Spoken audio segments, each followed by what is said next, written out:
Assalamualaikum warahmatullahi wabarakatuh. Pemirsa, saat ini kita bersama Profesor Dr. Yuwono, biomed, di kediaman beliau ketepatan ini. Alhamdulillah beliau bersedia menerima kita, dan kemudian beliau adalah juga seorang ahli virus, dan kemudian yang paling penting adalah beliau intelektual Islam. Oleh karena itu kita akan bertanya seputar keislaman terhadap beliau. Prof, ada yang satu yang menarik di dunia, jangankan di Indonesia, di dunia pun menarik. Ketakutan terhadap Islam. Kenapa ini bisa terjadi sebenarnya? Mungkin Prof bisa menguraikan ini. Ya, baik. Jadi gini, rasa takut itu berasal dari dalam. Dan itu sumbernya ada dua kemungkinannya. Satu adalah dia tidak tahu. Dia tidak tahu. Yang kedua, dia tahu tapi salah paham. Nah, artinya rasa takut ini semua bersumber dari sini. Jadi kalau sekarang ada istilah Islamophobia, itu artinya kesalahan dalam berpikir. Yang pertama kesalahannya, kenapa informasi itu hanya sepihak? Jadi dia nggak mau tahu nih. Yang kedua, dia salah paham terhadap Islam ini. Saya kasih contoh nih. Ini mungkin nggak nyangka. Al-Quran itu menyebut ada dua kalimat, dua kata ini untuk keindonesiaan nih. Daripada ngomongin Islam Nusantara segala macam, lebih bagus ngomong Al-Quran tapi yang keindonesiaan. Saya mau sampaikan. Di Al-Quran ada, di surat Al-Insan itu ada sebutan kafuro. Kapur. Camper dalam bahasa Inggris. Yang kalau orang meninggal itu dibuat. Kalau kita bilang kapur barus, karena itu dari barus. Dan ternyata itu sebutan di Al-Quran. Minuman yang baunya seperti kafuro adalah minuman yang ideal di sorga. Jadi kalau Allah menyebut itu, sekarang di dunia ini sumber untuk kamper tadi, itu yang terbaik Indonesia. Jadi dari dulu kita sudah dikenal. Yang kedua disebutkan di Al-Quran. Di surat 56. Itu surat Waqiah. Bahwa di sorga nanti akan ada pisang. Tahu enggak? Ya, abang bangun lah ini. Tahu enggak? Pisang itu pertama kali domestikasi di mana? Di Papua. Jadi pisang di seluruh dunia ini berasal dari Papua. Masya Allah. Dan itu disebut di sorga itu nanti. Jadi artinya kalau Allah menyatakan sesuatu di Al-Quran dengan itu artinya sesuatu itu familiar. Semua orang common sense kenal. Nah coba pahami Islam kayak gini. Nah itu tadi. Jadi jangan nggak tahu dengan Islam bahwa Islam ini adalah inilah kehidupan, inilah yang alami, inilah yang apa adanya. Nggak aneh-aneh. Nah yang kedua adalah itu tadi, jangan salah paham. Setelah tahu, jangan salah paham. Contoh misalnya nih, bahasa Arab itu hanya tools. Tapi Allah memilih bahasa Arab untuk bahasa Al-Quran. Karena sebagai tools dibanding bahasa yang lainnya, itu yang paling clear. Mohon maaf, andaikan Al-Quran turun dalam bahasa Jawa. Bahasa Jawa itu ada bahasa yang namanya ngoko, yang kasar. Ada namanya bahasa halusnya kromo. Ada kromo inggil. Jadi artinya kalau Al-Quran pakai bahasa Jawa, apa yang terjadi? Itu nggak akan nyampe equal kepada semua orang. Pakai bahasa Inggris, lihat aja sendiri kerumitannya. Pakai bahasa mana lagi? Yang tepat memang pakai bahasa Arab. Dan Al-Quran menyebutkan dengan gamblang, ya, bilisanin arabiyyin mubin, dengan bahasa Arab yang clear, yang jelas. Yang selanjutnya adalah disebutkan bahwa walaqad yassarnal Qur'an lidzikri, dimudahkan. Jadi mudah dan clear. Nah itu. Jadi dari sini dua itu tadi masalahnya. Satu nggak ngerti tentang Islam. Yang kedua salah paham terhadap Islam. Artinya baik mereka yang di luar Islam maupun orang Islam sendiri. Lalu kenapa Islam ini bisa seperti itu? Kenapa tidak mau tahu ini sebenarnya? Apa yang terjadi dalam Islam sendiri? Jadi begini, ada satu tahapan, ada suatu, boleh dibilang kalau kita urutkan lah ya. Pertama kali maka Rasul itu menyebutkan startnya itu dari niat. Innamal a'malu binniyat. Dari niat. dari niat nanti menjadi apa yang disebut di Al-Quran faida azamta, azam atau tekad, niat yang baru niat terus bulat tekad. Nah itu tekad, azam namanya. Nah kemudian habis itu Al-Quran menyebutkan lagi rencana, plan, ya, wal tanzur nafsum ma qaddamat lighad, hendaklah melihat apa yang akan dilakukannya besok. Besok. Jadi rencana. Setelah rencana baru malu, amalkan. Nah setelah amalkan dimonitoring, dilihat, dan kemudian dievaluasi. Itu jelas muhasabah, ada disebutkan di Al-Quran.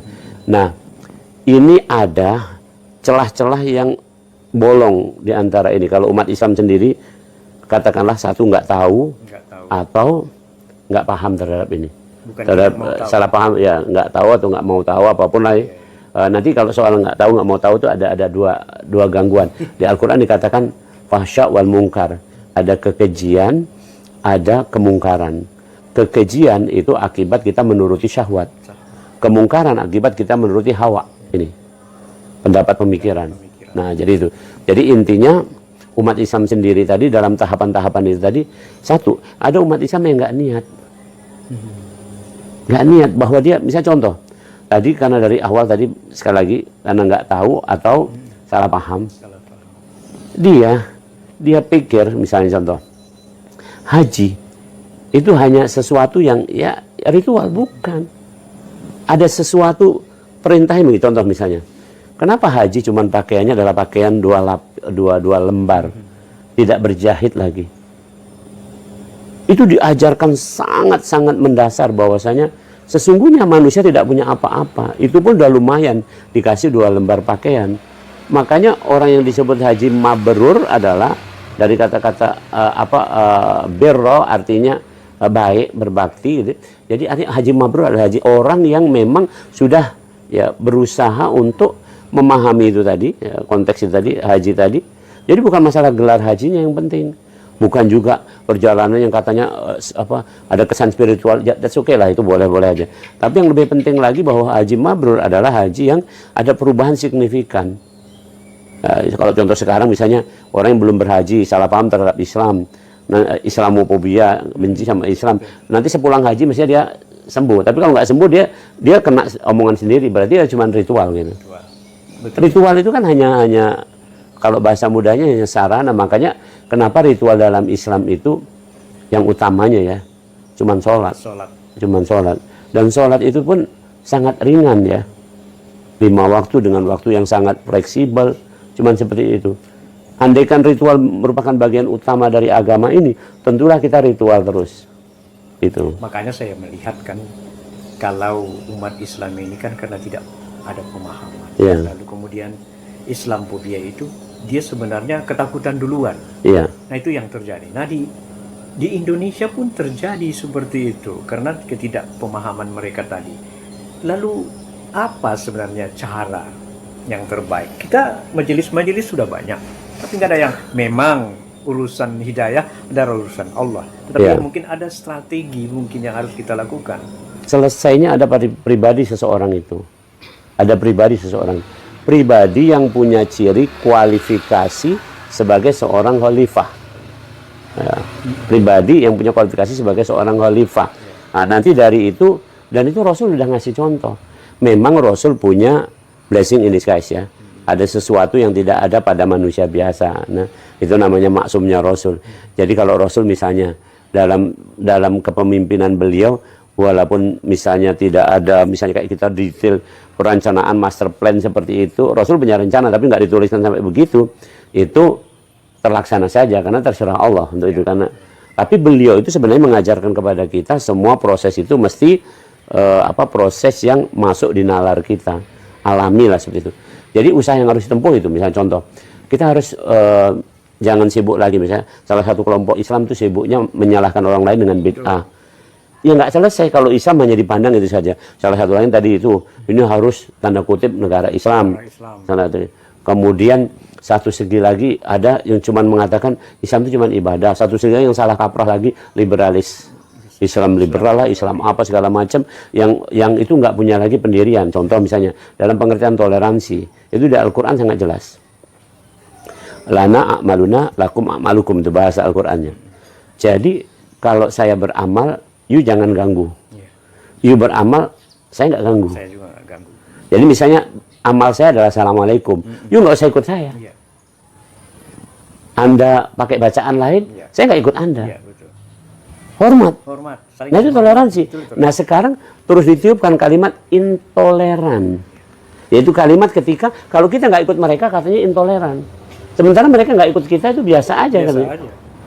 Ya, nggak mesti. Nah ini orang harus Islam semua sendiri udah salah. Ya. Nah itu yang kedua yang harus dilakukan memang pendidikan sejak dini. Rasul mengatakan fa'abawaihi, setelah anak itu lahir maka tergantung bagaimana gambar ini digambar oleh orang tuanya. Ada dua sih, keteladanan dan pembiasaan. Saya di keluarga secara umum saya udah bersyukur, nggak usah banyak-banyak ya. Anak-anak saya sudah bisa sholat, sujud, bisa berdoa, itu udah capaian yang bagus. Iya, betul. Capaian dia sujud itu, dia sudah bertauhid itu cukup. Selebihnya adalah dia harus berkarya dalam kehidupan ini, ya, meneruskan mewarnai kehidupan ini dengan tauhid dengan sebenarnya. Benar-benarnya. Gitu. Sehingga ya dalam Islam misalnya, dalam Islam itu sudah ada contoh ya, ada 3 nabi yang berbeda, tapi satu nabi ini nanti merangkum keduanya. 2 nabi ini lahir bersamaan, hampir bersamaan. Satu Nabi Isa, 2 Nabi Yahya, ini sepupu. Nabi Isa punya metode pendekatan dalam berdakwah adalah, kan Nabi Isa mengatakan, saya ini bagaikan dokter, kumpul sama orang sakit dan yang punya penyakit, entah penyakit jiwa, penyakit apa, semua itu kumpul. Jadi Nabi Yahya sebaliknya itu gabungnya sama orang-orang baik, yang alim-alim itu. Nah Nabi Muhammad ini sempurna, keduanya. Jadi kita bisa lihat dalam sejarah bagaimana Nabi Muhammad itu ada sahabatnya yang, mohon maaf ya, bahasa kita nakal juga gitu kan. Ya, sahabatnya ini, sahabat tuh level sahabat, bukan level. Nah, enggak kurang juga yang alim-alim seperti itu. Nah, jadi ini yang imbang. Nah, makanya ketika anak kita itu sudah dalam posisi, misalnya anak kita ini kok selebor ya, tapi dia bertauhid, cukup. Ini mungkin bagian dari itu tadi. Enggak muluk-muluk kita nih. Nah, yang terpenting lagi adalah ya, misalnya contoh dalam Islam, kekuasaan itu kulillahumma malikal mulk itu mulka man tasya. Jadi mau diberi, mau diambil itu dari Allah. Macam ini apa memang pernah terjadi pada zaman Rasulullah? Oke. Di masa Rasul yang paling monumental adalah perjanjian Hudaibiyah. Dalam klausul perjanjian Hudaibiyah secara zohir pasal-pasal merugikan semua. Tapi Rasul melihat satu hal.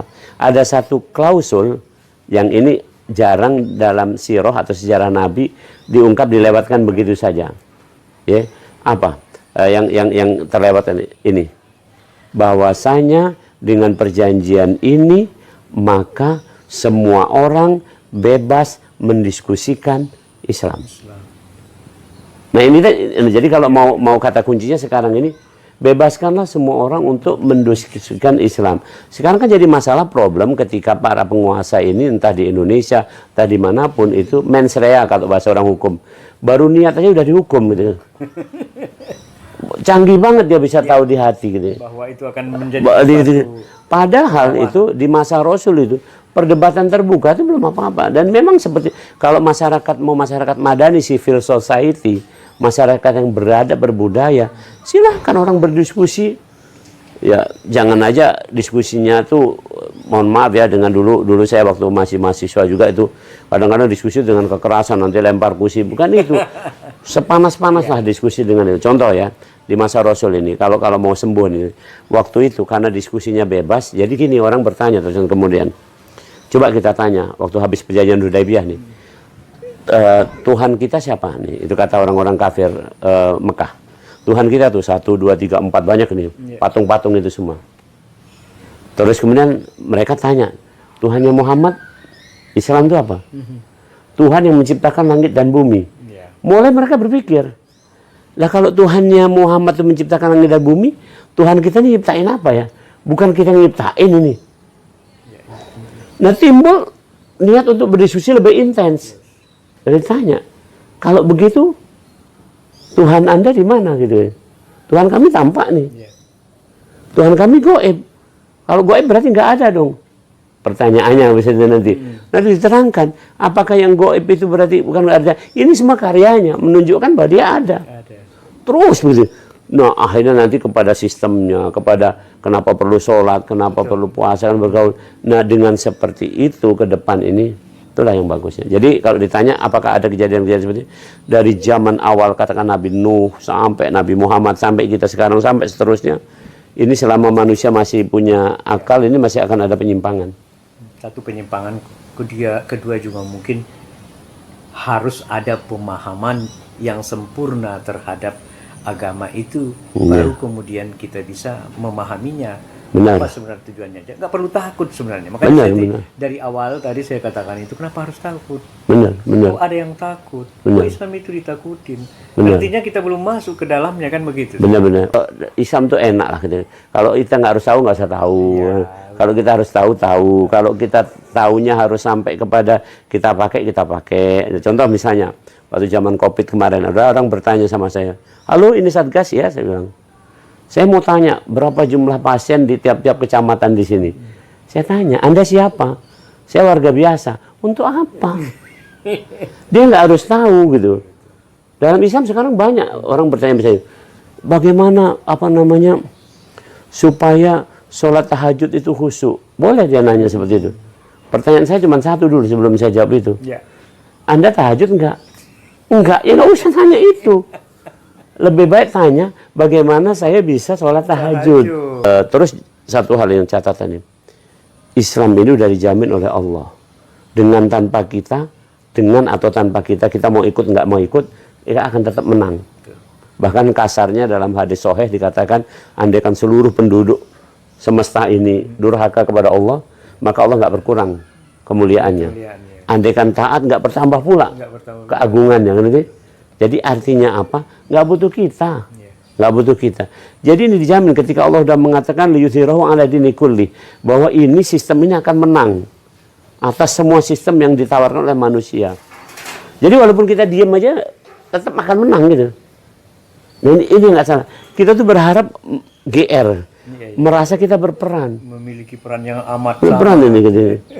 Memiliki legacy, betul. Sehingga kita memikirkan banget itu saatnya kita bergerak apa gitu. Baik pemirsa, itulah tadi hasil wawancara kita bahwa Islam itu perlu diketahui secara mendalam. Masuk ke dalamnya, dengan masuk ke dalamnya maka kita akan tahu sebenarnya apa. Lalu kemudian jangan bertanya yang bukan-bukan kalau kita sendiri juga tidak melakukannya. Seperti ibadah, kita bagaimana supaya khusyuk, ibadah saja belum. Tapi itu semua perlu kita harus maknai dan fahami secara mendalam tentang keislaman itu. Itu saja mungkin. Assalamualaikum warahmatullahi wabarakatuh. Waalaikumsalam warahmatullahi wabarakatuh. Mantap.